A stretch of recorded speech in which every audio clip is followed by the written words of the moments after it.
बच्चों अभी मैंने आपको बताया था types of fertilisation. There are two types of fertilization: external fertilization. Syngamy occurs in the external medium, that is water. Zygote is formed outside the body. Example: most aquatic organisms, many algae, bony fishes, etc., and amphibians. Such organisms show synchrony between the sexes and release large number of gametes into the surrounding medium to ensure syngamy. मतलब इनमें क्या होता है कि जब external fertilisation हो रहा है तो मेल और फीमेल गेमीट्स हैं एक साथ में रिलीज किए जाते हैं. जैसे ये फ्रॉग में हम देख पा रहे हैं मेल फ्रॉग और फीमेल फ्रॉग है वो एक साथ में गेमीट का सीक्रेशन करते हैं वाटर में, जिससे कि एंश्योर हो जाए, ज़्यादा से ज़्यादा चांसेस हो जाए फर्टिलाइजेशन के.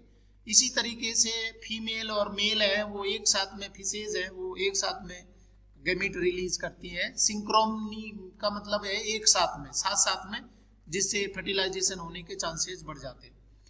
इसका डिसएडवांटेज भी है. The offspring are extremely vulnerable to predators threatening their survival up to adulthood. कि अगर पेरेंटल केयर देते हैं तो बच्चों की सुरक्षा ज्यादा हो जाती है, परंतु अगर पेरेंटल केयर नहीं है, पानी के अंदर डेवलपमेंट हो रहा है तो बच्चों बहुत ज्यादा थ्रेटनिंग होती है. उनको उनके प्रीडेटर्स हैं, शिकारी हैं, वो खा जाते हैं और अडल्टहुड तक पहुंचने के लिए बहुत मुश्किलें होती हैं. इसलिए आप देख पा रहे हैं कि इसके एडवांटेज भी हैं और डिसएडवांटेज भी.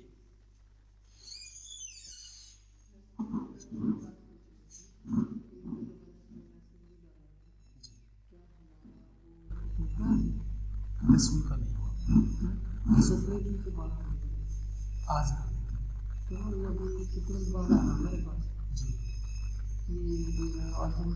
मैंने मैसेज देखी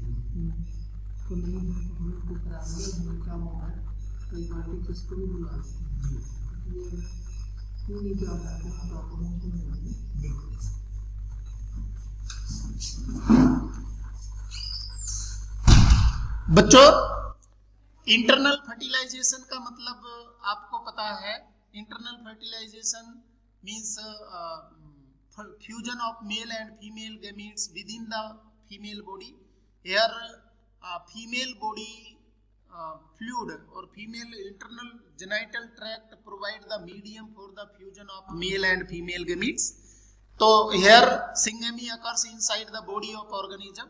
Example: terrestrial organism belonging to fungi, animals, reptiles, birds, mammals, plants में bryophytes, pteridophytes, gymnosperm, angiosperm. In this, non-motile egg is formed inside the female body to where motile male gametes reaches and fuses. In seed plants, the non-motile male gametes are carried to female gametes by pollen tube. There is large number of sperms produced but the number of egg is very low. यहाँ पर आप देखिए इसके internal fertilisation के importance क्या है कि mail gametes हैं वो उनकी सर्टेनिटी है, उनको एक मीडियम प्रोवाइड किया जा रहा है जिससे वो फीमेल के गेमीट के साथ में फ्यूज हो जाए, और साथ में ही क्यों डेवलपमेंट है वो फीमेल बॉडी में हो रहा है, पेरेंटल केयर है वो फीमेल के द्वारा दी जा रही है, तो फीमेल गेमीट है वो लेसर अमाउंट में प्रोड्यूस किए जाते हैं. बहुत ज्यादा गेमीट प्रोड्यूस करने की आवश्यकता ही नहीं होती. जबकि मेल गेमीट्स हैं उनका नंबर निश्चित रूप से ज्यादा होता है, परंतु एक्सटर्नल फर्टिलाइजेशन से उनका भी संख्या है वो कम होती है. ठीक है, तो सब दोनों ही टाइप के फर्टिलाइजेशन के अपने एक एडवांटेज है, डिसएडवांटेज है, परंतु जो बेटर माना जाता है वो इंटरनल फर्टिलाइजेशन, क्योंकि वहां पर ऑप्टिमल कंडीशंस हैं वो फीमेल बॉडी के द्वारा प्रोवाइड की जाती है. इसके बाद में बच्चों रिप्रोडक्शन की थर्ड फेज है, लास्ट फेज है, that is post fertilisation event. दोनों मेल और फीमेल गेमीट का फ्यूजन हो जाएगा तो उसके बाद में क्या होगा? उसके बाद में डेवलपमेंट होगा. जाइगोट है वो एम्ब्रियो बनाएगा, एम्ब्रियो है वो फीटस इंडिविजुअल में डेवलप होगा, यंग मंथ्स में डेवलप होगा. तो पोस्ट फर्टिलाइजेशन इवेंट में कौन कौन सी चीजें हैं? सबसे पहले जाइगोट है, Development of zygote depends on the type of life cycle of the organism and the nature of environment. In fungi and algae, zygote develops a thick wall that is resistant to desiccation and damage. It undergoes a period of rest before germination. मतलब zygote है वो अपने ऊपर एक hard covering develop कर लेता है और वो कवरिंग के बाद में जहां उसके अंदर जो एम्ब्रियो या सीड बन रहा है वो डेसिकेशन मतलब डैमेज होने से प्रोटेक्टेड रहता है, जर्मिनेट हो जाएगा वो अगर सीड सुरक्षित बचा रहेगा उस कोट के द्वारा, कवरिंग के द्वारा। In organisms with haplontic life cycle zygote divides by meiosis into haploid spores that grow into haploid individuals। बच्चों आपने पढ़ा हुआ है कि लाइफ साइकिल दो तरीके की होती है, हैप्लॉन्टिक और डिप्लॉन्टिक। हैप्लॉइड अगर इंडिविजुअल है, मेल फीमेल अलग अलग होते हैं तो वो कैसे बनेंगे? वो बनेंगे जाइगोट में मियोसिस डिवीजन होगा। जनरली जाइगोट में माइटोसिस डिवीजन होता है और सेल्स का नंबर बढ़ता है, परंतु जिनकी लाइफ साइकिल हैप्लॉन्टिक है मतलब haploid male female organism develop करने हैं तो वहां पर डिवीजन मियोसिस होगा। Sexually reproducing organism begin life as a zygote.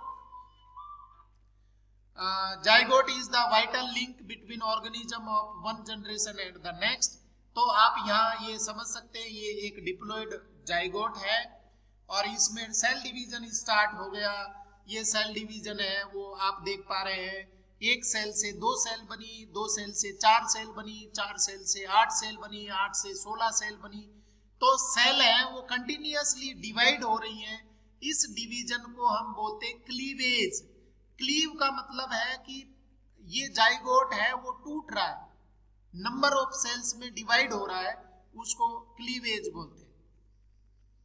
और डिवीजन स्टार्ट होने के बाद में वो सेल्स जो अभी आप यहाँ देख पा रहे हैं ये यूनिसेलुलर स्ट्रक्चर जाइगोट बना था, डिवीजन के बाद में ये मल्टी सेल्ड स्ट्रक्चर में डेवलप हो जाता है। मल्टी सेल्ड स्ट्रक्चर की सेल्स हैं वो ऑर्गेनाइज्ड होकर के, रीसफल होकर के और किस में डेवलप हो जाती हैं? एम्ब्रियो में।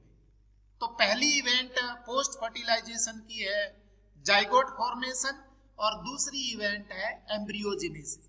बहुत सिंपल सी डेफिनेशन आप इसको डिफाइन कर सकते हैं एम्ब्रियोजेनेसिस को, the process of formation of embryo, that is called embryogenesis. It is the development of embryo from zygote, that is embryogenesis. During embryogenesis zygote undergoes cell division, mitosis and cell differentiation. Cells differentiation का मतलब रीऑर्गेनाइज्ड होते हैं। Cell division increase the number of cells in the embryo. Cell differentiation causes modification of group of cells into various tissues and organs to form an organism. तो कहने का मतलब embryogenesis का मतलब है कि एम्ब्रियो ये प्लांट में डिवीजन स्टार्ट हुआ, बाद में ये इनिशियल स्टेज का एम्ब्रियो बनेगा, फिर ये मैच्योर एम्ब्रियो बनेगा, उसके सीड ओव्यूल है वो सीड में डेवलप हो जाएगा, सीड में एम्ब्रियो होगा। ये एनिमल्स में आप देख रहे हैं जाइगोट डिवीजन करके 2 सेल्ड स्ट्रक्चर बनाता है, 4 सेल्ड, 8 सेल्ड और उसके बाद में एक ये बॉल लाइक स्ट्रक्चर में डेवलप हो जाता है और यही सेल्स रीऑर्गेनाइज्ड होकर के ब्लास्टोसिस्ट बना लेती है, मतलब ये एम्ब्रियो में डेवलप हो गया। Based on place of zygote development animals में 2 टाइप का होता है, ओविपेरस और विविपेरस। बच्चों आपको पता है जो एग लेइंग एनिमल्स हैं वो उनमें एम्ब्रियोजेनेसिस है, ओवम के एग के अंदर होता है, और विविपेरस इंडिविजुअल्स हैं उनकी बॉडी के अंदर होता है। तो ओविपेरस जो एग लेइंग है, अंडे देने वाले जानवर होते हैं, विविपेरस जो यंग वंश को जन्म देते हैं, और यंग वंश को जन्म देने वाले एनिमल्स हैं वो कौन है? सिर्फ मैमल्स हैं। आप ये देख पा रहे हैं ये oviparous egg laying animal, viviparous बच्चे देने वाले, Here animals lay fertilized and unfertilized eggs.